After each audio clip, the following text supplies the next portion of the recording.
Kryeministri Edi Rama, sot nga takimi me komunitetin e biznesit për paketën fiskale 2026, tha se në janar të vitit që vjen do të aplikohet paqja fiskale dhe nuk do të ketë me inspektime apo burokraci. Rama vuri theksin tek nisja një kapitulli të ri bashkëpunimi që synon formalizimin dhe rritjen e qëndrueshmërisë ekonomike, duke përgatitur sipërmarrjen për procesin e integrimit evropian. Ai foli edhe për ulje të tatimit mbi fitimin.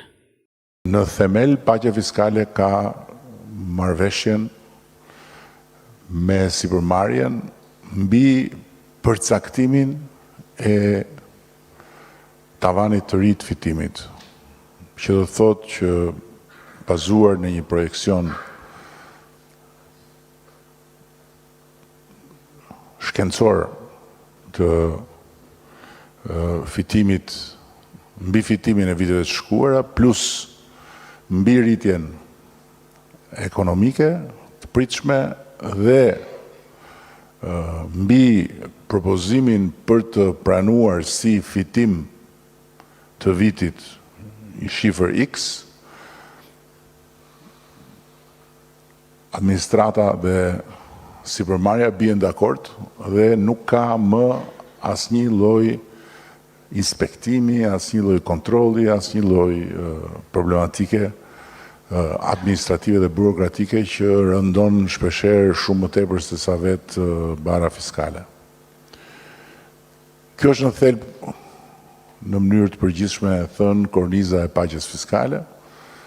nga ku ne presim një energjizim të mëtejshëm të sipërmarrjes, nga ku ne presim një formalizim mëtejshëm të ekonomisë, dhe nga ku ne presim një lehtësim të mëtejshëm të proceseve të punës për sipërmarrjen, që duke u çliruar nga bara e këtyre të metave të sdjeshmes, por edhe duke u projektuar në të ardhmen me një marrëveshje mirëkuptimi me administratën,